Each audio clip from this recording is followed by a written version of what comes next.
ესე იგი ჩვენ ვართ დედოფლის წყაროს რომელ სკოლაში? მეორე საჯარო სკოლაში. ძალიან კარგი. ალბათ უკვე იცით, ხო, ვინ მოვედით, რას ჩავატარებთ. ჩვენ ვართ ჰერეთიდან, გაგიგიათ აზერბაიჯანის რესპუბლიკაში მაცხოვრებელი ქართველები. ჩვენ ვართ ამ კუთხის ჰერეთის, ანუ აზერბაიჯანში მაცხოვრებელი ქართველების წარმომადგენელი ანსამბლი ჰერულა. აი ჩვენ გავათამაშებთ ორ ფლეშკას, პატარა პრიზს და ყურადღებით თუ იქნებით მოსმენის პროცესში, ჩვენ მიერ დასმულ ორ შეკითხვაზე პასუხს ვინც გამოიცნობს რა, ვინც დაიმახსოვრებს, მას გადაეცემა ეს პატარა პრიზები ჩვენგან. ჩვენი მთავარი მიზანია, რომ ერთმანეთი გავიცნოთ დედოფლის წყაროს რაიონის მოსახლეობამ და მეზობელმა რაიონმა, იქით ჰერეთია, ხო? აქეთ დედოფლის წყაროა, ალაზანს იქით არის ჰერეთი, თქვენი მეზობელი, კახის, ზაქათალისა და ბელაქნის რაიონის ქართველები. თქვენ სადაც ცხოვრობთ, თქვენს მეზობლებს ხო იცნობთ? ყველამ ვიცით ჩვენი მეზობელი ვინ არის, ხო? ვიცნობთ, მიმოსვლა გვაქვს ან რაღაცა, ყოველ შემთხვევაში ვიცნობთ. ანალოგიურად დედოფლის წყაროს რაიონი და ჰერეთი იქით აზერბაიჯანის მხარეს ქართველები. ჩვენ ვართ მეზობლები ერთმანეთს. ჩვენ ერთმანეთს უნდა ვიცნობდეთ. სწორედ აი ამ სულისკვეთებით ჩვენ ჩამოვედით იმ კუთხის ანსამბლი, რათა გავზარდოთ ცნობადობა ერთმანეთის მიმართ. გქონდეს აი ესეთი კარგი მეზობლობა. მართალი ეხლა საზღვარი ჩაკეტილია, მაგრამ მოვა დრო გაიხსნება, დაემატება მას სამთაწყაროს ხიდი, რომელიც მალე ამოქმედება და გვექნება კაი მეზობლობა, მისვლა-მოსვლა.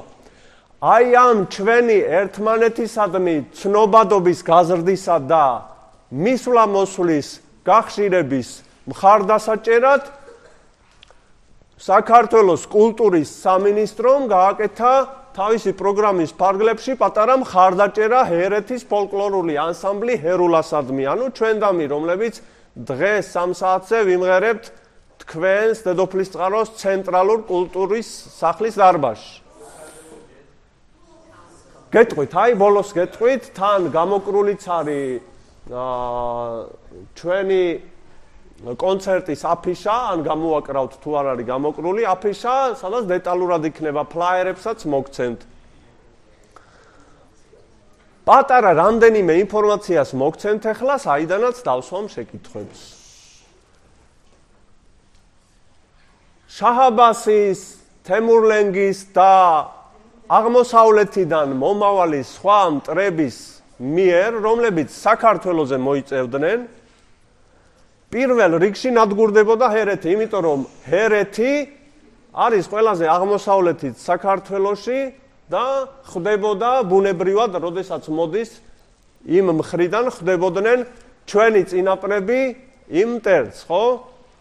და აი როგორი თემა იხოცებოდნენ, ხან იმარჯვებდნენ, ხან მარცხებოდნენ, ცოტავდებოდნენ. ბოლოს შაჰ-აბასის დროს 1616 წელს ისე მოხდა, რომ ჩვენი ხალხი, აი კახის, ზაქათალის, ბელაქნის ქართველობა თითქმის მთლიანად გაწყდა ამ ომში. სულ დარჩა 100 ადამიანი მთელ ამ ხელა კუთხეში 100-მდე ადამიანი დარჩა. იქ არის ესეთი ცნობები, მაგალითად კახის ქართველებზე, ხო? ყველა მამაკაცი გაწყდა იმ ომში შაჰ-აბასთან. და ქალების არმია შეიქმნა, რომ დაეცვათ თავიანთი შვილები და ქალები იბრძოდნენ ცხენებზე ამხედრებული, კაცი აღარ იყო იქ. აი ესე, აი ამ 100-მა კაცმა მერე შემდგომში გაფართოვდა და კუთხე მეტნაკლებად აღდგა. ეხლა ისეთი მდგომარეობა არა გვაქვს, რომ ცოტა ძლიერად ვიყოთ, მაგრამ ვარსებობთ და აი ჩვენი აქ ყოფნა არის აი ამის მაგალითი, რომ ჰერეთის ფოლკლორული ანსამბლი ჰერულა ვართ დღეს თქვენთან და ვცდილობთ რომ წარმოადგინოთ ჩვენი კულტურა და ჩვენი წარსულის საერთო საწყისებზე ვისაუბროთ. ვინაიდან ჩვენ ვართ ფოლკლორული, ანუ ხალხური ანსამბლი, ჩვენ აი ამ კუთხითაც გვაინტერესებს ჩვენი წინაპრების მდგომარეობა. ძველად აი ამ შაჰ-აბასამდე და გაწყვეტამდე ჩვენთან იყო ისეთივე ხალხური სიმღერები, როგორც ბარის ზონაში კახური სიმღერები, ხოლო მთის ზონაში კახეთის მთის სიმღერა. უпростоრად მსგავსი ინტონაციები იყო ჩვენთანაც. შემდგომ პატარა განსხვავებებით, რა თქმა უნდა, ყველა კუთხეს თავისი ინდივიდუალური სტილი აქვს, ხო? აი დასავლეთ საქართველოში სხვა სტილი აქვს, გურულები ცოტა სხვანაირად კრიმანჭულს ღერიან. ჩვენთან იყო მსგავსი აი ამ აღმოსავლეთ საქართველოში ცოტა თავისებური ჰერული კულტურის კონტურებით წარმოდგენილი.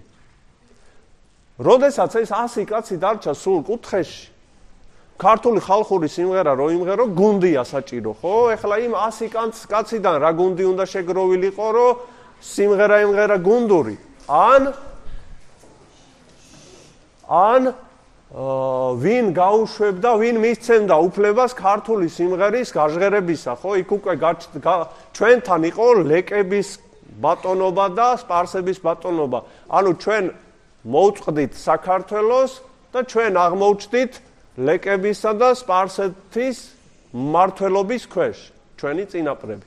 შესაბამისად ხალხური სიმღერა დაიკარგა და ეს ხალხური სიმღერა აღდგა აი ამ 40 წლის წინ. ჩვენივე კუთხის ქართულ ხალხურ სიმღერაზე, აი ამ სულისკვეთებაზე გადაყოლილი ადამიანების მიერ, რომლებმაც შექმნეს პირველი აი ესეთი გუნდური ანსამბლები. ეს იყო ზაქათალის რაიონში ანსამბლი მერცხალი, ხოლო კახის რაიონში ანსამბლი კახის შვიდკაცა.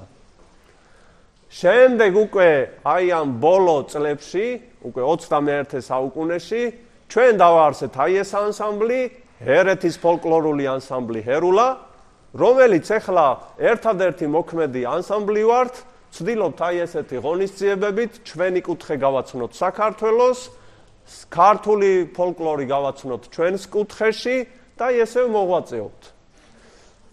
ეხლა ვიდრე მე თქვენ დაგპატიჟებდეთ აი ამ კონცერტზე, აი იმ ორ შეკითხვას დავსვამ. მოდით ჯერ ერთ ესეთ შეკითხვას დავსვამ. გეცოდინებათ განსაკუთრებით უფროს კლასელებს და უმცროს კლასელებსაც რომ გავაგებინოთ. რომელ წელს მოხდა საბჭოთა ოკუპაცია? თქვით ხმავაღლა, თქვით ჩურჩულით არ უნდა. 1921 წელს. კარგი, აი ამ ზუსტად აი ამ წელსვე საბჭოთა აზერბაიჯანისა და საბჭოთა საქართველოს შეთანხმებით, რომელსაც კურირებდა საბჭოთა მოსკოვი, რუსეთი, ანუ ჰერეთი ჩვენი კუთხე გადაეცა აზერბაიჯანს. ანუ ჩვენ მას მერე ვართ აზერბაიჯანის შემადგენლობაში. კარგი, ეხლა დავსვამ შეკითხვას და აი ჩვენ ბიჭები ყურადღებით თანდაუნეთ თვალე. რამდენი წელი გავიდა მას შემდეგ, რაც ჩვენ ანუ ჰერეთი ვართ აზერბაიჯანის შემადგენლობაში?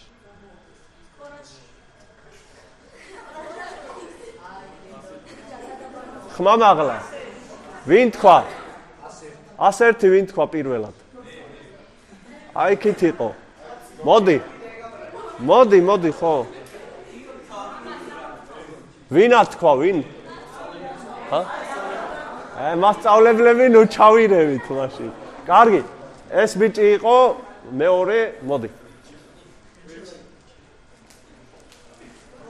თარიღიც ამ ბიჭმა თქვა და ამიტომაც სამართლიანობა არ დაიკარგება თუ დავაჯილდოებთ. სახელი გვარი? დავით ალადაშვილი, კლასი? მე-10. დავითს გადავცემთ აი ამ 16 გიგაბაიტიან ფლეშკას. იყავი აქ. მეორე შეკითხვა. ძალიან მარტივი შეკითხვა და დასწრებაზეა პასუხი, ერთ სირთულე. ეგ დააფიქსირე კამერით პირველი ვინ იტყვის. რა ქვია ჩვენს ანსამბლს? აი. ვინ? პატარა გოგო? პატარის გვერდზე გზოლიანის მოდი. მოდი. სახელი გვარი აქეთ მოტრიალდი. ნინო მჭედლიშვილი? ნინო კლასი? მეორე საჯარო სკოლის დედოფლისწყაროს ქალაქ დედოფლისწყაროს მეორე საჯარო სკოლის მე-6 კლასის მოსწავლეს ნინოს გადაეცემა აი ეს ფლეშკა 16 გიგაბაიტიანი. კარგი, ეხლა 3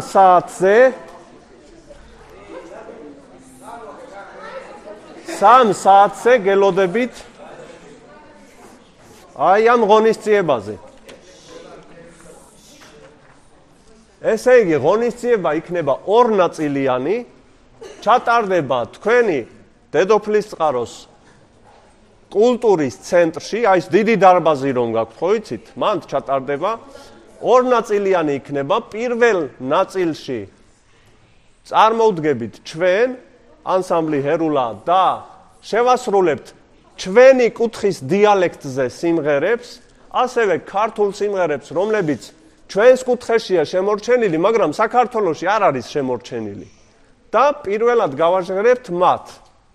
ხოლო კონცერტის მეორე ნაწილი იქნება საქართველოში ცნობილი მომღერლები, რომლებიც ჩვენი მეგობრები არიან და მხარში დაგვიდგნენ აი ამ საინტერესო ღონისძიების გამართვაში. და რაც ყველაზე სასიამოვნოა თქვენთვის, ეს ღონისძიება იქნება უფასო ბილეთები არ გაიყიდება. ერთადერთი აი გიორგის გადაწყვეტილება იყო სამთაწყაროს მონასტერს რო დავეხმაროთო, გიორგიმ თვითონ თქვას ჯობია. ხო, ანუ რაღაცას შესაწირი ყუთი ექნება გიორგის სამთაწყაროს მონასტრისთვის. ხო, მამაოს. ესეთი თემა 3 საათზე გელოდებით. უბრალოდ ეხლა იმდენი ხმა დავხარჯე, არ ვიცი როგორ ვიმღერები. კარგი, აბა ნახვამდის და მადლობა თქვენს დირექციას აი ამ შეხვედრისთვის. ეს სადმე რო გამოვაკრათ, რომ ნახონ, აი. გვერდით კორპუსში წავიდე, გუშინ დაწყებითები კორპუსი. აქ გამოვაკრათ, იქ წასვლა აღარ არის საჭირო, ხო?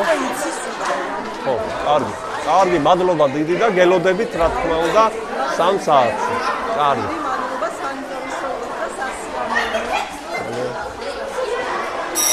კარგი, მაშინ ჩვენ დროში შეზღუდულები ვართ, დავალთ ახლა, ხო? მადლობა მხარდაჭერისთვის. კარგად იყავით. იქ შევხვდებით.